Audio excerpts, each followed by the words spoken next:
Does Boston, Massachusetts care about Black Life Matters? I don't think so. You're looking at me. I'm Alphonse Morad, immigrated from the Middle East in 1958. I had a tremendous experience in being active in the black neighborhood of Boston, Massachusetts. In 1981, I bought a development of Section 8 housing, consists of 276 units, 22 buildings, sits on 6.5 acres of land, houses 1,500 African American and Hispanics. It was a model that I wanted to set precedents on a national level, how residents will be trained into management and eventually they become ownership. I wanted to set the American dream for the black residents so they will not be gentrified, and cities where there's a supply and demand for the high investors. And Boston, clearly, if you Google it, it's a third city in the nation has taken the lead on the gentrification. I witnessed how they gentrify each section of the city, which will take them around 10 years. They started with the West End in Boston, everybody knows that, then the South End, and then they moved into my development, which I named in 1987 Mandela, after President Nelson Mandela when he was in prison to protest apartheid in South Africa and his freedom. I think the city, the state, and the HUD, they were quite shocked one morning to see the 7-foot letter spells Mandela, and on the east side of the high-rise building, and basically to send a message to Mayor Flynn, white lining stops at the Mandela sign. Clearly, they have been trying for a decade to put me on receivership, on foreclosure. They used every method as possible. It took them 15 years to finally oust me out. And I promised the residents, and I cut agreement to sell it to them directly at a very low cost, because I knew the Boston Redevelopment Authority, they were not gonna allow tenant ownership. Therefore, they allowed the crime intentionally and deliberately. I was tired of the young black youth getting killed. One of them was on the Ramsey Park. And therefore, I have made a decision that it's time to have a class action lawsuit against the Boston police and Mayor Flynn. The class action consisted of 2 developments, houses over 3,000 residents. We had an attorney, and a motion was filed from the judge to issue an injunction and force the police to be present around the Mandela so it will not be taken over by gangs, simple as that. The property was deteriorating all around that area. The city did not give a damn. They intentionally, deliberately allowed it because the long-range plan is to tear it down. It's a golden land, and build high-rise building like the Prudential in Boston, 4-star hotels, which will generate revenue for the state, sales tax, and will generate high revenue of real estate tax, and will employ more white collar. So therefore, it's about the golden land that the blacks occupy years ago, and now it's the time for the city to expand, and they need this land. They could have solved their problems. They could have had police presence at that time. Youth will not have to be dying on a daily basis.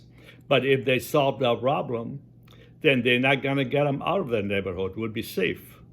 So they kind of knew it's one way for the black families. They cared about their kids. They start moving out of the neighborhood. The ones who could, they gone back wherever. So therefore, gangs and killing and all that was intentional, deliberate. If you take a look at the data that my attorney was able to compose, the fact if you call up, they'll show up an hour late, sometimes 3 hours, sometimes next day, sometimes they don't.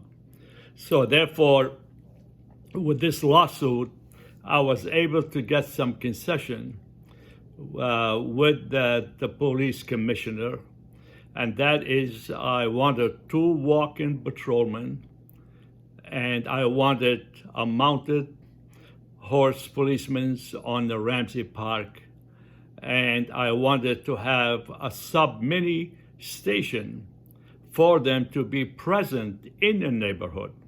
So what I did, I had commercial space, about 5,000 square foot.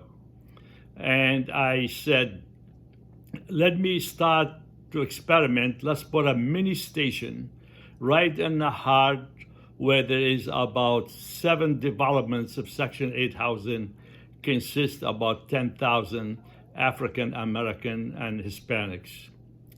Therefore, I offered the space, and I wanted to find out. It was an experiment.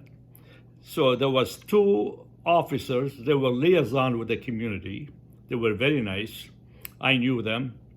And they opened the mini station, and I brought coffee and donuts every morning. And the kids start coming over on a Saturday, get to know the policemen, and they became friendly. And the policemen went to the park, watch them playing baseball and basketball. So there was a community connecting together with the police, and not to fear the police. But also was a message to the gangs that this area is going to be well controlled and observed, and do your business somewhere else. So that worked well, but also I had a vandalism problem of about $300,000 a year. Believe it or not, my vandalism situation dropped down to $10,000.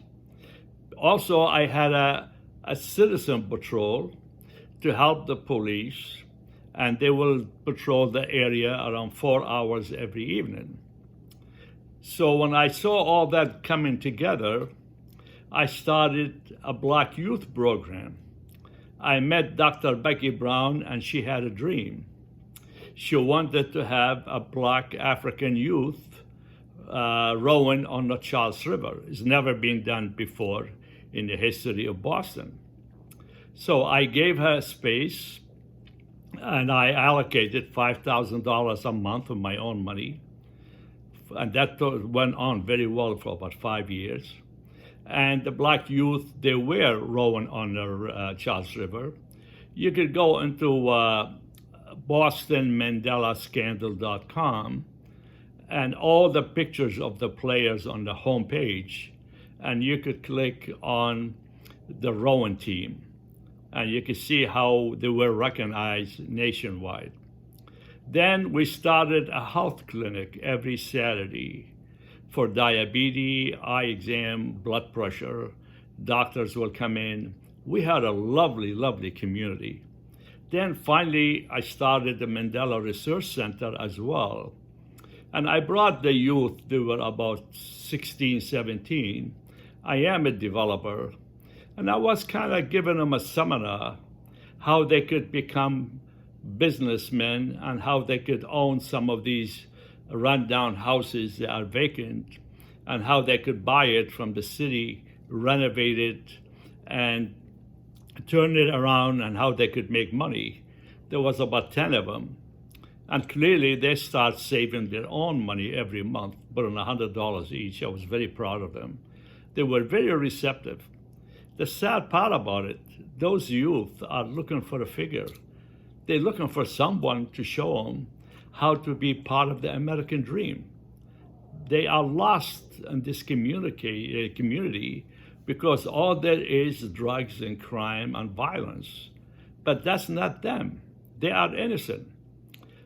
So therefore, the city, the Boston Redevelopment Authority, HUD, and the state, they became quite concerned with the Mandela movement in Boston, Massachusetts.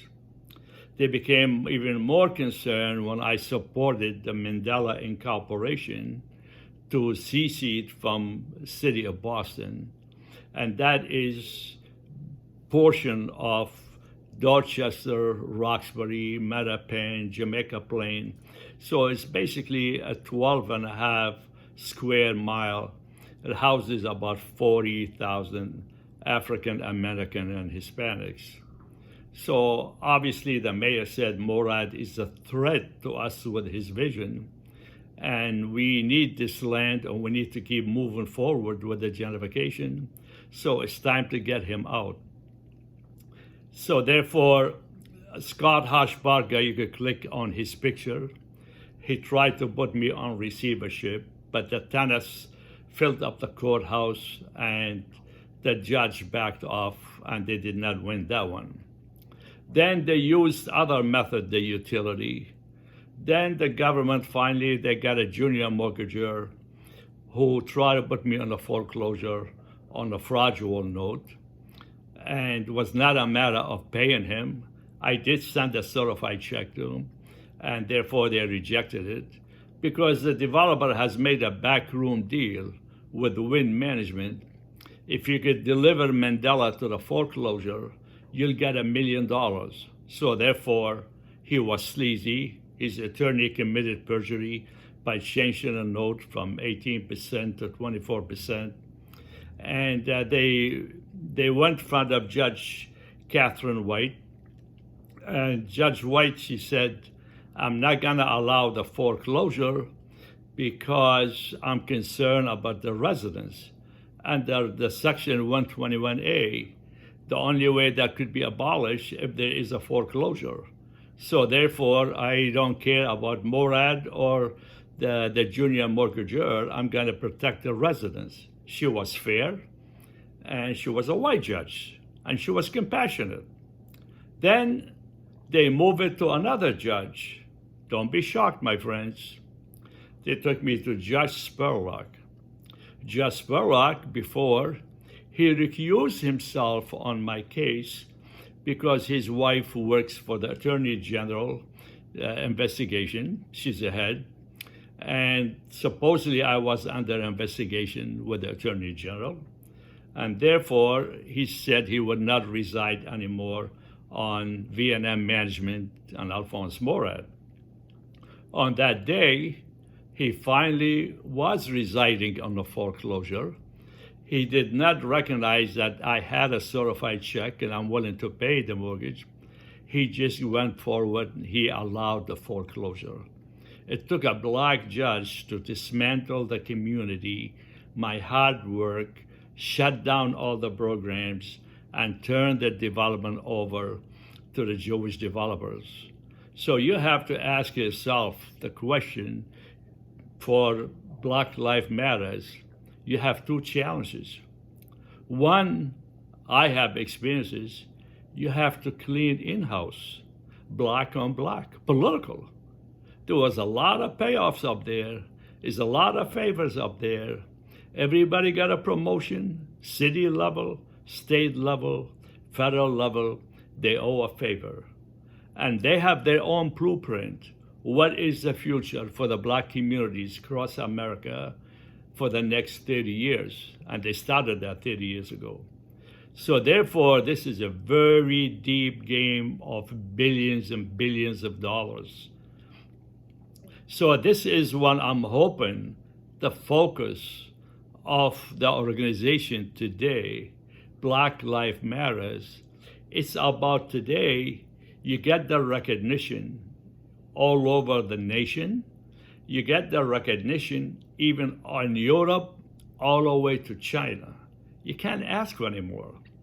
Now everybody is looking at you and saying, what you gonna reform on policy?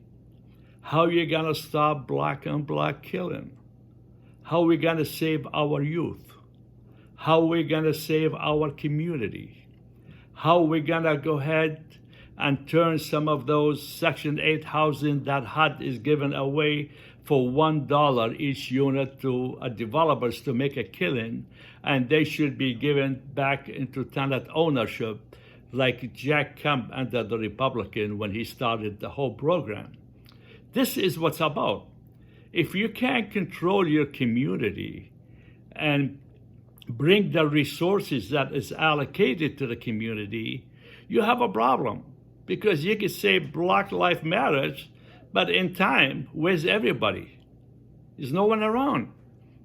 That's why I'm against looting, burning, because the city don't care, the government don't care to a point, because they feel they could leave it vacant for the next 10 years till everybody out of there.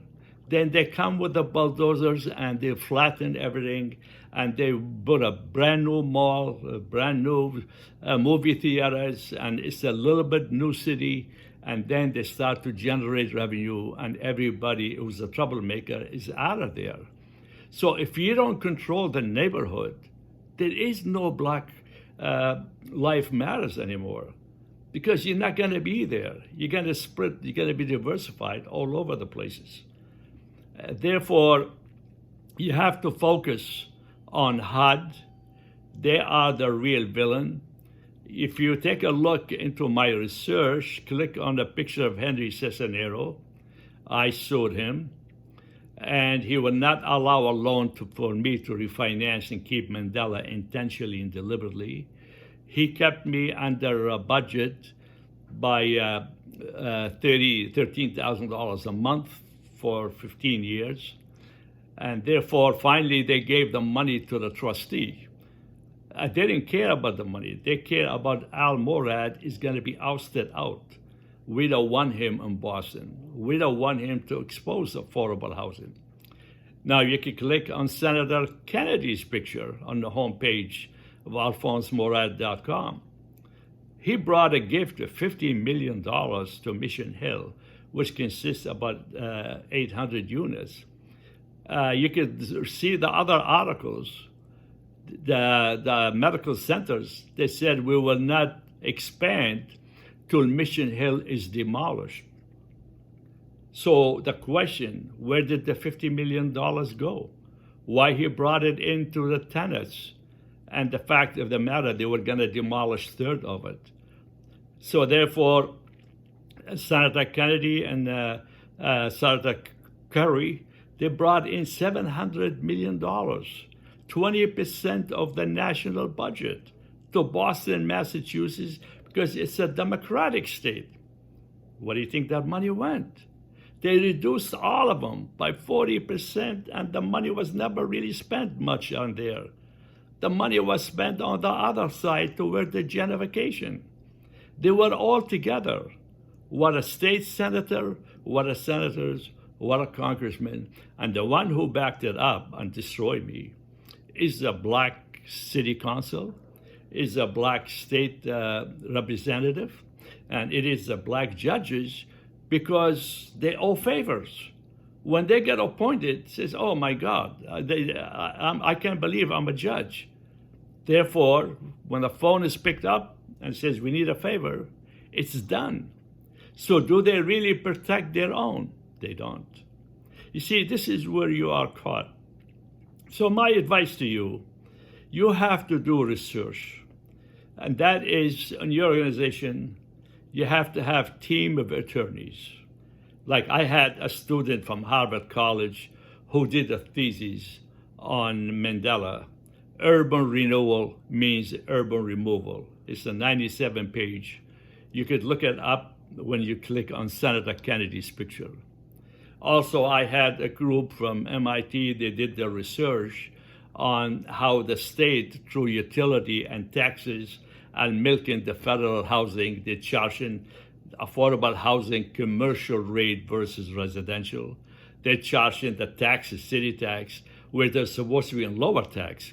So click on President Clinton, and you can see the research that I sent him, how the federal government has been milked.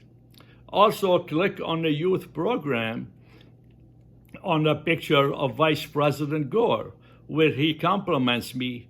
And I took the youth in the summer and I gave them jobs for 2 months. I taught them how to paint the hallways, take a pride of their developments. We had a party every Saturday afternoon, and everybody got a check on Saturday afternoon. Those youth now, they became together, cut down the vandalism, no more graffiti, and then they were happy because they were taught this is their home. You don't vandalize it. You protect it. This is where you live. And you know something? They respond. They're beautiful. There's nothing wrong. That's what hurts me inside. They're beautiful youth. I mean, they're really looking for leadership. They're really looking for someone to follow. They just want love, opportunity, and show them how to be part of the American dream. Is that so much to ask for in America? So for the Black Life Organization, I really love what you're doing because finally you are the future of Black Lives Matters. But you have to really start focusing on the research, and you have to think of the dollar. The billions and billions of dollars was allocated across the Democratic states and never really went into housing. To show you an example, when the Housing Finance Agency in Boston, Massachusetts, they were bankrupt, HUD was going to turn over to them 2,000 units to bail them out. We don't know what's going to happen to those units. So my attorney noticed there was a notice you have to respond within 30 days if you oppose it.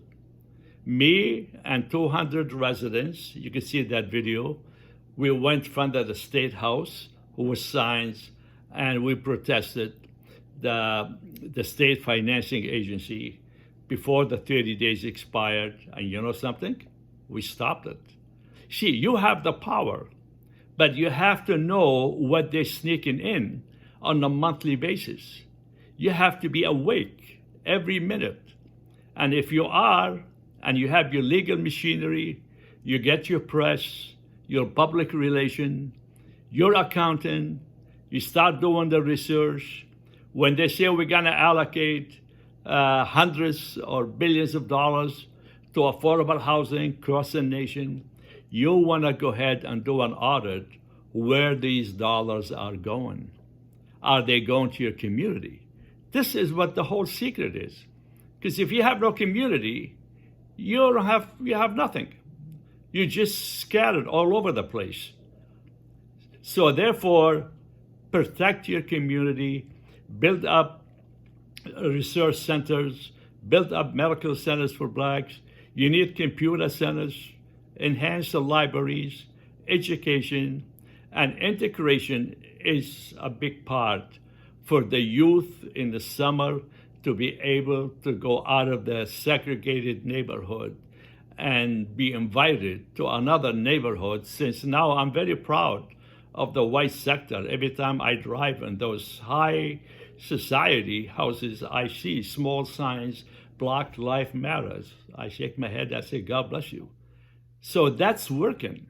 You have everything going for you, but please try to see to it that there is no more, I don't know what groups, I don't believe that have anything to do with Black Lives Matters. I think they're too sophisticated, too educated.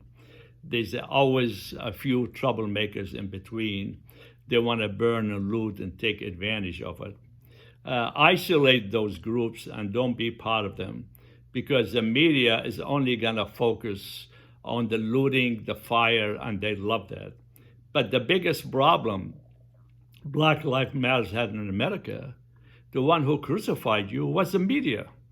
The media have never reported anything positive for years. None. When we had the demonstrations on the City Hall, on the State House, none of the Channel 4, 5, 7 ever showed up. You see, that's what the problem is.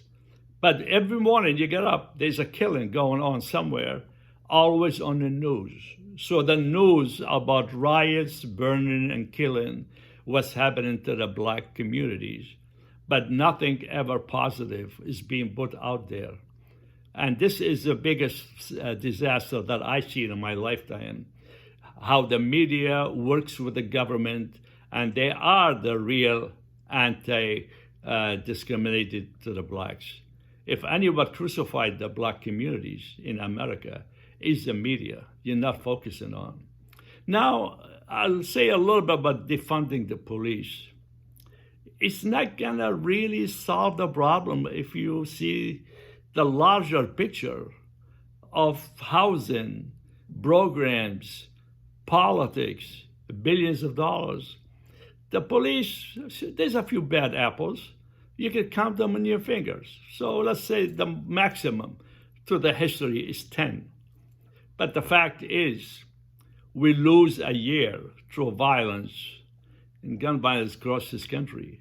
Close to about 5,000 black youth, they die every year. What we lose in 1 year is what we lost in 10 years in the Iraq War. So how are you going to stop that? Let's say you have your way. Let's say you defund the police. Let's say the police are out of the community. What that means? More business for the undertakers? You need more facilities? You can't keep up with the coronavirus and the killing. I mean, that's a reality of life. Are we going to face reality, or are we just going to assume? So the fact the police is not your problem, it's easy to reform the police. It's easy to have new programs for the police. It's easier to negotiate with the police what the community wants. You are the leaders. You could meet with the police. You could have a monthly meeting, and anyone complains about the police, the officer, you take their name, their badge number, and then you could go ahead and open a hearing. I mean, a lot of these things could be workable. But the fact is, how are you going to stop daily Black Lives Matters when a youth dying across this country, several of them every single day, around the clock for the whole year?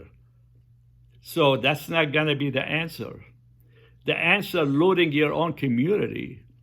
These mayors, a lot of them, they want that land, like I said before. They want to gentrify it. They're all quiet.